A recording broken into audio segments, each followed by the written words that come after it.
નમસ્કાર ખેડૂત મિત્રો, મારું નામ છે અલ્કેશ પટેલ અને આપણી YouTube ચેનલ છે ખેતીની વાત મારું ગુજરાત. આપણી દુકાનનું નામ છે મિત્રો Hindustan agro seeds Kalavad, proper Kalavad, તાલુકો કાલાવડ, જિલ્લો જામનગર. મિત્રો તારીખ થઈ છે આજે મિત્રો 24/5/2025. તો હવે માવઠા રૂપી જે વરસાદ છે એ ધીમે ધીમે વિદાય લેતો હોય એવું જણાઈ રહ્યું છે. છેલ્લા 2 દિવસમાં વરસાદની તીવ્રતામાં ઘટાડો નોંધાઈ રહ્યો છે. તો ખેડૂત મિત્રો માટે સારા સમાચાર કહેવાય, કેમ કે જેને ઉનાળુ પાકના વાવેતર કર્યા છે એ શાંતિથી પોતાનો પાક જે છે એ તૈયાર કરી અને ઘર સુધી પહોંચાડી શકે. મિત્રો હવે વાત કરશું કે આવનારી ચોમાસુ સિઝન દરમિયાન આપણે જે કપાસની વેરાયટીના વાવેતર કરવાના છીએ એના જેમને હજી ખરીદી કરવાની બાકી છે તો એના વિશે આજે આપણે થોડીક માહિતી આપી દેશું કે જેને વહેલી પાકતી જાતનું વાવેતર કરવું છે, કપાસ વેલો કાઢી અને દિવાળીએ વાવેતર કરી દેવું છે, તો એને કઈ વેરાયટીની પસંદગી કરવી એના વિશે આજે આપણે ચોક્કસથી વાત કરી દઈશું. તો કે પ્રભાત સીડની એક નવી વેરાયટી નીકળી છે રાણાજી. આ વેરાયટીનું તમે વાવેતર કરી શકો છો. મોટું ઝીંડું આવશે, તમારે દિવાળીએ કાઢી અને વાવેતર કરવું હોય, પાછતરું ઘઉં કરવા હોય કે જીરું કરવું હોય તો એના માટે આ જાત જે છે એ અનુકૂળ છે.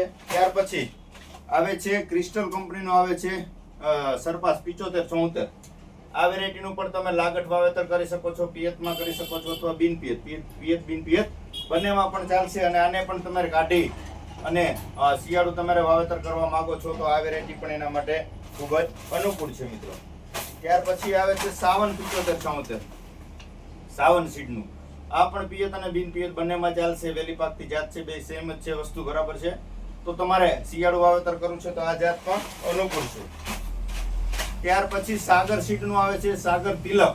તિલક વેરાયટી પણ વેલી પાકતી જાત છે, પણ ખાસ આની કાળજી એ રાખવાની છે કે જાડી જમીન, કરાળ જમીન હોય એની અંદર જ આનું વાવેતર કરવું, કેમ કે નબળી જમીન હશે તો આનું હાઈટ ગ્રોથ જે આનું વલ નહીં થાય, જેના કારણે ઉત્પાદન ઓછું આવે, ઘટાડો આવે. માટે સારી જમીનમાં આનું વાવેતર કરવાનો આગ્રહ રાખજો. આ પણ લાગટ વાવેતર કરી શકો છો. બિન પિયતમાં પણ તમે તિલક વેરાયટી કરી શકો છો.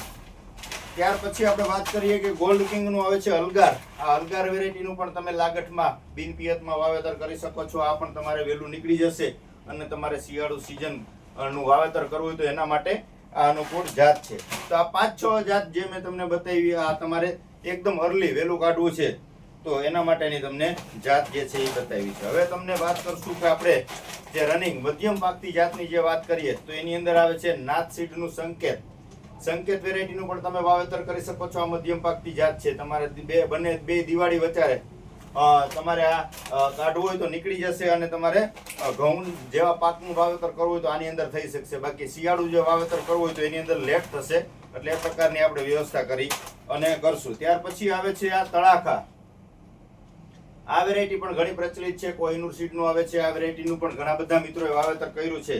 તો તમારા નજીકના સેન્ટરમાં મળી રહે તો આ વેરાયટીનું પણ તમે ચોક્કસથી વાવેતર કરી શકો છો. આના રિઝલ્ટ ખૂબ સારા છે મિત્રો. ત્યાર પછી આવે છે કાવેરી સીડની નવી વેરાયટી નીકળી છે દુસરા. આ વેરાયટીનું વાવેતર કરી શકાય છે.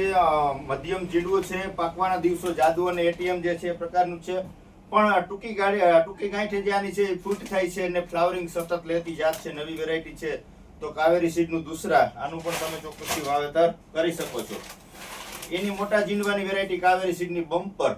મોટું ઝીંડવું આવશે, પાકવાના દિવસો તો સરખા જ છે, મધ્યમ પાકતી જાત જ છે, પણ મોટું ઝીંડવું છે. તો આ પણ ઉભરા પ્રકારનો છોડ થાય છે અને આનું રિસ્પોન્સ, આના રિઝલ્ટ પણ ખૂબ સારા છે. તો મોટા ઝીંડવાનું જેને વાવેતર કરવું છે બમ્પરનું પણ વાવેતર કરી શકે છે. ત્યાર પછી મધ્યમ ઝીંડવામાં અને કોઈ પણ જમીનમાં અનુરૂપ થઈ શકે એવી સાગર 301+ વેરાયટી. આના રિઝલ્ટ ગયા વર્ષે ખૂબ સારા મળ્યા હતા. સારી જમીનમાં પણ સારું ઉત્પાદન મળ્યું છે અને નબળી હળવી જમીન હોય તો એની અંદર પણ આના રિઝલ્ટ ખૂબ સારા મળ્યા છે. આ સતત ફાલ લેતી જાત છે. વરસાદી વાતાવરણમાં ફાલ ખરી ગયો છે તો આ સતત રિપીટ ફાલ આવશે. તમારે કાઢવું હોય તો નીકળી પણ જશે અને રાખવું હોય તો સતત ફાલ લેતી જાત છે. તો સાગર સીડનું તમારે સાગર 301+ પણ ખૂબ જ પ્રચલિત જાત છે. આનું પણ તમે ચોક્કસથી વાવેતર કરી શકો છો. ત્યાર પછી એની મોટા ઝીંડવા વાળી વેરાયટી સાગર મુંગટ વેરાયટીનું પણ તમે વાવેતર કરી શકો છો. ગયા વર્ષે આ ઘણા બધા મિત્રોએ આનું વાવેતર કર્યું છે. તો ખાસ અત્યારે આ વેરાયટી કંપની પાસે માલ આનો શોર્ટેજમાં છે. તમારા નજીકના સેન્ટરમાં મળી રહે તો ચોક્કસથી મેળવી લેજો. ન મળે તો સાગર 301 છે કે મુંગટ છે, આ પ્રકારની વેરાયટી સમયસર મેળવી લેજો. નહીતર આપણે કુરિયર દ્વારા મોકલીએ છીએ. આપણી પાસે હજી સ્ટોક છે, કેમ કે કંપની પાસેથી આપણે સર્વપ્રથમ જ જે છે વધારે પડતું બિયારણનો સ્ટોક લઈ લીધો હતો, જેના કારણે આપણી પાસે હજી હાજરમાં છે. તમારા નજીકના સેન્ટરમાં મળી રહે તો મુંગટ વેરાયટીનું વાવેતર કરજો. વાવેતર કરવા લાયક વેરાયટી છે, ખૂબ સારા આના રિઝલ્ટ છે મિત્રો. ત્યાર પછી આપણે વાત કરીએ તો આવે છે કે નવાબ, બરાબર છે, પ્રભાત સીડનું આવે છે નવાબ. આ વેરાયટીનું પણ તમે વાવેતર કરી શકો છો. આના રિઝલ્ટ તો મિત્રોને ખબર છે, આ કોઈ નવી વેરાયટી નથી. લગભગ મિત્રોએ નવાબનું વાવેતર કર્યું જ હશે, તો ચોક્કસથી તમે નવાબનું પણ વાવેતર કરી શકો છો મિત્રો. ત્યાર પછી મધ્યમ પાકતી જાતમાં મીડિયમ જીંડવું અને સમય રુદ્ર, આ વેરાયટીનું પણ તમે વાવેતર કરી શકો છો. આ પણ સમયસર નીકળી જાય. પાછળથી તમારે ઘઉંના પાકનું વાવેતર કરવું હોય તો એના માટે અનુરૂપ જાત છે, તો તમે સમય રુદ્રનું પણ વાવેતર કરી શકો છો. ત્યારબાદ કાવેરી સીડનું જે આવે છે એટીએમ અને જાદુ બંને આપણી પાસે હાજરમાં જ છે. તો એટીએમ અથવા જાદુ જે મિત્રોને વાવેતર કરવું છે તો એ જાદુ અથવા એટીએમ નું પણ વાવેતર કરી શકે છે. તો આટલી આ પ્રકારની વેરાયટીઓ જે છે આપણે આપણા સેન્ટર ઉપર, આપણી દુકાન ઉપર વેચાણ કરીએ છીએ. આ બધી વસ્તુનો આપણે અનુભવ છે, આના રિઝલ્ટ આપણે લીધેલા છે, એટલે આપણે ભરોસાથી તમામ ખેડૂત મિત્રોને આપણે વેચાણ કરીએ છીએ. બાકી જેનો આપણે અનુભવ જ નથી, ખ્યાલ નથી, એ વેરાયટી અલગ વિસ્તારમાં બીજી કોઈ હાલતી હશે એનો કોઈ આપણે વિરોધ નથી, પણ મારા એ વિસ્તારમાં કે મને જેટલો ખ્યાલ છે, મને જેના રિઝલ્ટ સારા લાગ્યા છે એની આપણે ખેડૂત મિત્રો સુધી માહિતી પહોંચાડીએ છીએ. તમારા નજીકના સેન્ટરમાં મળે તો બધી જ પાકા બિલવાળી વેરાયટી છે, તો ચોક્કસથી તમે લઈ અને વાવેતર કરી દેશો મિત્રો. ન મળે તો તમે ફોન કરી અને આપણી પાસેથી કુરિયરમાં મંગાવી શકશો. કુરિયરનો એક પણ રૂપિયાનો ચાર્જ નથી. તમારા સેન્ટર સુધી આપણે એને ફ્રી ડિલિવરીમાં તમારા નજીક સુધી ચોક્કસથી આપણે બધી જે વેરાયટીઓ છે એની હોમ ડિલિવરી કરાવી આપીએ છીએ.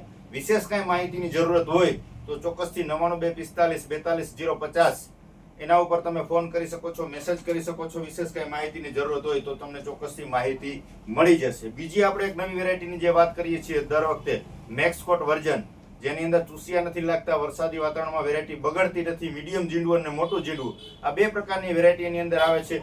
તો એ પણ દરેક ખેડૂત મિત્રોએ એક બે પેકેટ વાવેતર કરવાનો આગ્રહ રાખજો. મારી અંગત ભલામણ છે, એના રિઝલ્ટ ખૂબ સારા મળ્યા છે. ગયા વર્ષે મેં ખુદે વાવેતર કર્યું હતું અને મારા ખેડૂત મિત્રોમાં જેને મેં આપ્યું હતું એ લગભગ તમામ એ તો લઈ ગયા છે, પણ એના સગાવાલાઓને પણ એ જ વેરાયટીનું વાવેતર કરવાની ભલામણ કરી છે. એટલે ખેડૂત મિત્રોને આપણો એક જ ધ્યેય છે કે ઉત્પાદન કેવી રીતે સારું મળે, રોગ એની અંદર ઓછા આવે અને ખર્ચ ઘટે અને ઉત્પાદન વધે, આવા મુદ્દાથી આપણે ભલામણો કરતા હોઈએ છીએ.